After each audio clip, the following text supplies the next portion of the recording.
Hello dear friends, कैसे हो आप सभी लोग। मुझे आशा ही नहीं बल्कि पूरा विश्वास है कि आप लोग अच्छे होंगे। तो बेटा, आप सभी लोगों को पता है कि इस चैनल के द्वारा क्लास 6 से लेकर 12 तक सोशल साइंस और ज्योग्राफी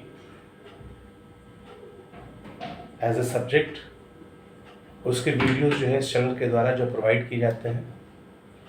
क्लास 11th के वीडियोस लगातार इस चैनल के द्वारा प्रोवाइड किए जा रहे हैं। उसी कड़ी में आप देखेंगे क्लास 10th ज्योग्राफी के वीडियोस हम लोग लेकर के आ रहे हैं। और आज का जो वीडियो है क्लास 10th ज्योग्राफी क्लास 10 का जो पहला जो चैप्टर है ज्योग्राफी का पहला है रिसोर्सेज एंड डेवलपमेंट, संसाधन और विकास, उससे संबंधित वीडियो। कल इसका पहला पार्ट था, आज दूसरा पार्ट है और इसमें हम लोग चर्चा करेंगे काइंड्स ऑफ रिसोर्सेस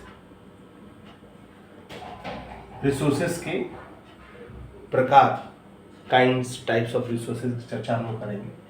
कल हम लोगों ने रिसोर्सेज के बारे में चर्चा किया था, रिसोर्सेज किसे कहते हैं, रिसोर्सेज की क्या विशेषता है, उस पर हम लोगों ने चर्चा किया था। आज हम लोग जो है टाइप्स ऑफ रिसोर्सेज के बारे में देखेंगे बेटा। On the basis of origin, उत्पत्ति के आधार पर रिसोर्सेज को हम लोग दो भागों में बांटते हैं, biotic resources and abiotic resources. Biotic resources का मतलब होता है जैव संसाधन। जैव संसाधन का मतलब कि पृथ्वी के सतह पर जो भी हम लोग जीवित जीव जंतु देखते हैं वो सब बायोटिक रिसोर्सेज के अंतर्गत आते हैं। आप देखेंगे कि ये सारे के सारे जो है जीव जंतु मानव के लिए प्रत्यक्ष और अप्रत्यक्ष रूप से कितने उपयोगी हैं। So all the resources, basically all the living organism which we have seen on the surface of the earth is a part of the biotic resources, and it's have very much important directly and indirectly to the human being. ये मानव के लिए बहुत ज़्यादा उपयोगी है। इसमें किसी भी जो है जीवित जीव जंतु का जो आप नाम लिख सकते हैं वो सब बायोटिक रिसोर्सेज के अंतर्गत आते हैं। ए बायोटिक रिसोर्सेज अजैव संसाधन इसको कहते हैं। इसका मतलब कि नॉन लिविंग थिंग्स जिसको हम लोग सरफेस पर देखते हैं, ठीक है, वो सब मानव के लिए बहुत ज़्यादा जो है उपयोगी हैं। लाइक इसमें आप देखेंगे तो माउंटेन्स आ गया, प्लेन्स आ गया, प्लेटूज आ गया, कोस्टल रीजन आ गए, ये सब एबायोटिक रिसोर्सेज। तो आप देखेंगे कि ये सारे के सारे जो है मानव की ज़रूरतों को और आवश्यकताओं को पूरा करता है। अगर मैं आपसे कहूँ पर्वत किस प्रकार से संसाधन है, तो मुझे लगता है कि आप में से हर कोई बता देगा कि पर्वत किस प्रकार के संसाधन है, पठार किस प्रकार के संसाधन है, किस प्रकार से हम कह सकते हैं कि पठार संसाधन, मैदान किस प्रकार से हम कह सकते हैं संसाधन है। हालांकि ये सब एबायोटिक रिसोर्सेज है, लेकिन ये मानव की ज़रूरतों को पूरा करते हैं।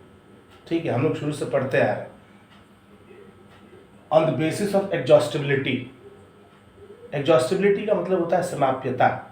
तो समाप्यता के आधार पे संसाधनों को हम लोग दो भागों में बांटते हैं, renewable resources and non renewable resources.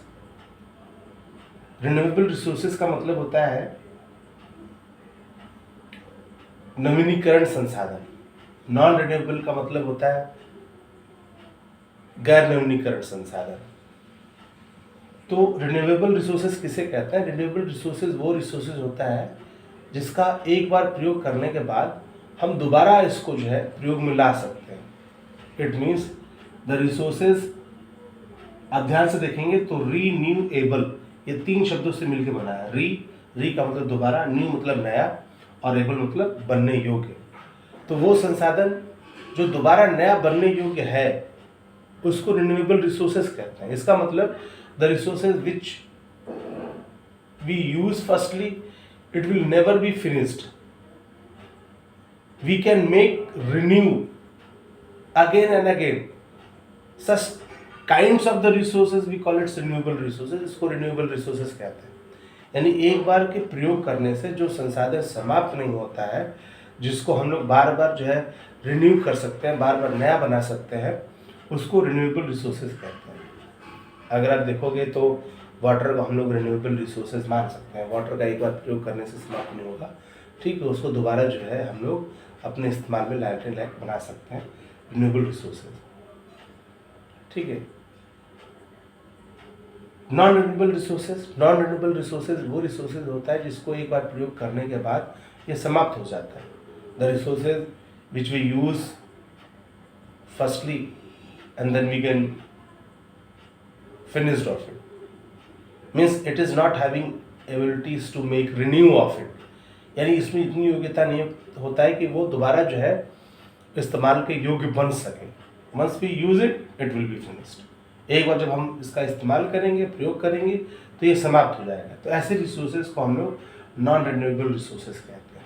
जैसे आप देखोगे कोयला हो गया, पेट्रोल हो गया, बॉक्साइड हो गया, माइका हो गया, मैग्नीज हो गया, ये जितने भी मिनरल्स हैं ये सब जो है नॉन रिन्यूएबल रिसोर्सेज है। प्रयोग करेंगे, समाप्त हो जाएगा, तो इसको हम लोग कहते हैं नॉन रिन्यूएबल रिसोर्सेज। मुझे आशा ही नहीं बल्कि पूरा विश्वास है बच्चे कि आप सभी को समझ में आ रहा होगा। अब on the basis of the ownerships के आधार पे हम लोग रिसोर्सेज को क्लासिफाई करते हैं। Individual resources, community resources, national resources and international resources. Individual resources का मतलब होता है व्यक्तिगत संसाधन, कम्युनिटी रिसोर्सेज का मतलब होता है सामूहिक संसाधन, नेशनल रिसोर्सेज का मतलब होता है राष्ट्रीय संसाधन, एंड इंटरनेशनल रिसोर्सेज का मतलब होता है अंतर्राष्ट्रीय संसाधन। चलिए देखते हैं। इंडिविजुअल रिसोर्सेज का मतलब होता है व्यक्तिगत संसाधन, यानी व्यक्तिगत संसाधन वे संसाधन होता है जिस पर मालिकाना हक किसी व्यक्ति विशेष का होता है। लाइक मान लीजिए कि आपका अपना जमीन का टुकड़ा है, या आपके अपने खेत खलियान है, आपके अपने इमारत है, भवन है, आपकी अपनी गाड़ियां हैं, तो ये सब जो है इंडिविजुअल रिसोर्सेज होता है। The resources which may have honor of any person, any individual person is known as individual resources, like their lands, their car, their building, ठीक है। तो ये उसके अपने जो है संसाधन होते हैं, इसलिए इसको इंडिविजुअल रिसोर्सेज कहते हैं। Like community resources are the resources which may have ownerships of एक स्पेसिफिक कम्युनिटीज जो है उसका ऑनरशिप्स कैरी करती है। जैसे मान लीजिए कि आपके गांव में कोई तालाब है, कोई पोखरा है, तो उस तालाब और पोखरे का उपयोग गांव के समुदाय के लोग करेंगे, यानी पूरे गांव के लोग करेंगे। आपके गांव में कोई मंदिर है, या पॉस्चर लैंड है, या फैलो लैंड है, या आप देखोगे कि आपके गांव में पंचायत भवन है, ठीक है, जिसका प्रयोग गांव के सभी लोग करते हैं। आपके गांव में ग्रेवयार्ड लैंड होगा, ठीक है, ब्यूरिट लैंड होगा, कब्रिस्तान होगा, तो ये एक कम्युनिटीज रिसोर्सेज है। क्योंकि इसका प्रयोग जो है उस गांव के कम्युनिटीज को लोग करेंगे, यानी उस गांव के सभी लोग करेंगे, इसलिए इसको सामूहिक या सामुदायिक संसाधन के नाम से भी हम लोग जानते हैं। तो कम्युनिटी रिसोर्सेज इसको कहेंगे। National resources are the resources which have owners of a nation. राष्ट्र इसका मालिक होता है। जैसे आप देखोगे तो भारत के अंदर जो संसाधन जैसे वन है, तो वन, इस पूरे वन का मालिक कौन है, पूरे फॉरेस्ट का मालिक कौन है, देश ही है, ठीक है। इसके अलावा देखोगे तो ये रोड है, ये पावर हाउसेज है, ब्रिजेस है, ठीक है। तो who is the owner of it? It is the nation who is owner of it, ठीक है। रिवर्स है, माउंटेन्स है, तो इसका ऑनर कौन है? तो इसका ऑनर नेशन है, इसलिए इसको नेशन रिसोर्सेज कहते हैं। इंटरनेशनल रिसोर्सेज किसे कहते हैं? International resources who have owner of the whole world, जिसका मालिक जो है पूरा वर्ल्ड होता है। लाइक अगर आप देखोगे तो after 220 nautical miles towards the sea और ओशियन, 220 नॉटिकल माइल से आगे का जो क्षेत्र है समुद्र या ओशियन के अंदर तट से, ठीक है, 220 नॉटिकल माइल्स के आगे का जो क्षेत्र है समुद्र या ओशियंस के आगे, तो आप देखोगे तो वो इंटरनेशनल रिसोर्सेज होता है। यानी उस जलीय क्षेत्र में पूरे विश्व के लोगों का अधिकार होता है, पूरे विश्व के देशों का अधिकार होता है, उस पर किसी एक देश का अधिकार नहीं होता, वो इंटरनेशनल रिसोर्सेज के अंतर्गत आता है। लाइक स्पेस आप देखोगे तो स्पेस जो है इंटरनेशनल रिसोर्सेज के अंतर्गत आता है। लाइक अंटार्कटिका देखोगे, ठीक है, तो ये इंटरनेशनल रिसोर्सेज के अंतर्गत आता है। चलिए देखते हैं। नेक्स्ट है on the basis of status and development of resources. संसाधन के स्टेटस, स्तर और डेवलपमेंट, विकास की अवस्था के आधार पे संसाधन को हम लोग कई भागों में बांट सकते हैं। Like potential resources. Potential resources are the resources which have potential to fulfil the human needs, wants and desire, but it is not use in current period. ये करंट पीरियड में यूज नहीं हो रहा है, इसलिए इसको पोटेंशियल रिसोर्सेज कहते हैं। हालांकि हमारे पास पोटेंशियल रिसोर्सेज के सारे डाटाज हैं, इवन तकनीक भी है, लेकिन हम इसको आज या वर्तमान समय में इसका प्रयोग नहीं करते हैं, इसको भविष्य में हम करेंगे। तो पोटेंशियल रिसोर्सेज को फ्यूचर रिसोर्सेज भी कहा जाता है। डेवलप रिसोर्सेज वो रिसोर्सेज है जो पूरी तरह से विकसित है और इस संसाधन का प्रयोग हम लोग वर्तमान समय में कर रहे हैं, इसलिए आप देखोगे तो इसको डेवलप रिसोर्सेज कहेंगे। लाइक कोल, पेट्रोल, नेचुरल गैस, ये सब जो है आप देखोगे डेवलप रिसोर्सेज के अंतर्गत आता है। चलिए हम देखते हैं स्टॉक और रिजर्व किसे कहते हैं। तो स्टॉक और रिजर्व के लिए बच्चा आप देखोगे तो स्टॉक बेसिकली दोनों के बीच में यदि आप रिलेशन देखोगे तो आप कह सकते हो कि reserve is the part of the stock. अगर स्टॉक और रिजर्व को मैं एक वेन डायग्राम से समझाने का प्रयास करूं तो मैं ये कह सकता हूं कि ये जो बड़ा जो सर्किल है ये स्टॉक्स है और ये जो छोटा सर्किल है ये रिजर्व है।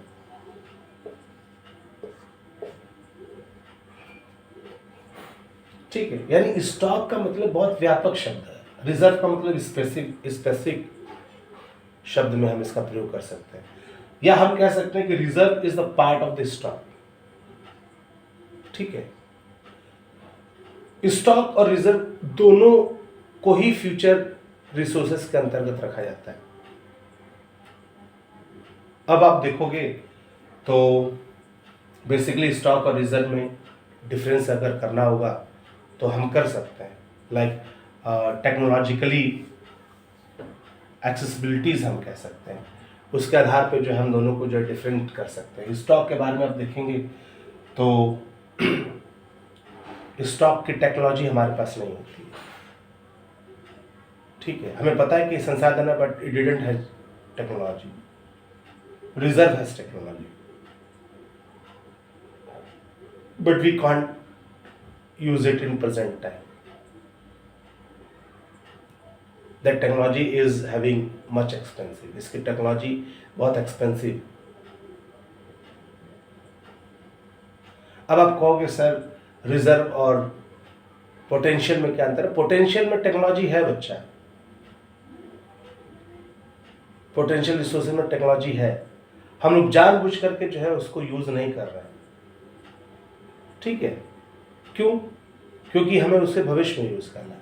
रिजर्व और स्टॉक में देखोगे तो एक में तो हमारे पास टेक्नोलॉजी नहीं है, दूसरे में टेक्नोलॉजी है भी, तो it is too much expensive, ये बहुत ज़्यादा एक्सपेंसिव है। और उस एक्सपेंसिव टेक्नोलॉजी का प्रयोग करके जो है उसे संसाधन के रूप में प्रयोग करना, it is not easy, it is not good for us, ये हमारे ठीक नहीं। तो प्यारे बच्चे, मुझे लगता है कि जो है आज आप टाइप्स ऑफ रिसोर्सेज के बारे में आपने वीडियो देखा। मुझे आशा ही नहीं बल्कि पूरा विश्वास है कि आपको ये वीडियो अच्छा भी लगा होगा, पसंद भी आया होगा, आपको समझ में भी आया होगा। यदि उसके बावजूद भी यदि आपको किसी टाइप्स ऑफ रिसोर्सेज में कोई डाउट है तो आप नीचे कमेंट में जो है लिख करके जो आप ज़रूर मुझे बताएं, मैं अलग से जो है उसका वीडियो बनाऊंगा। आप लाइक करें, शेयर करें, सब्सक्राइब करें, यही मैं आपसे उम्मीद करता हूँ, यही मेरी जो है आपसे इच्छा है। वीडियोस बनते रहेंगे, लेकिन यदि आपकी तरफ से लाइक, शेयर और सब्सक्राइब मिलेगा तो मुझे और प्रेरणा मिलेगी। और निश्चित रूप से मैं क्लास 10th के ही नहीं बल्कि क्लास 6 to 12 मैं ऐसे ही जो है वीडियो मैं लेकर आऊँगा। Social science, history, geography, economics, polity और स्पेशल आप देखोगे तो क्लास 11th के वीडियोस जो है आप लोग के सामने आ रहे हैं रेगुलर। तो बच्चे इस चैनल पे बने रहें, इस चैनल को आप अपना सपोर्ट दें, इस चैनल को आप अपना प्यार दें। शुरुआत थोड़ी देर से हुई है, लेकिन यकीन मानिए 1 साल के अंदर आप इस चैनल को देखेंगे बहुत तेज़ी से ग्रोथ होते हुए। तो आप इसका पार्ट बने, आप इस चैनल के ग्रोथ और डेवलपमेंट्स के पार्ट बने। ठीक है, मेरी आपसे यही इच्छा है। तब तक के लिए धन्यवाद।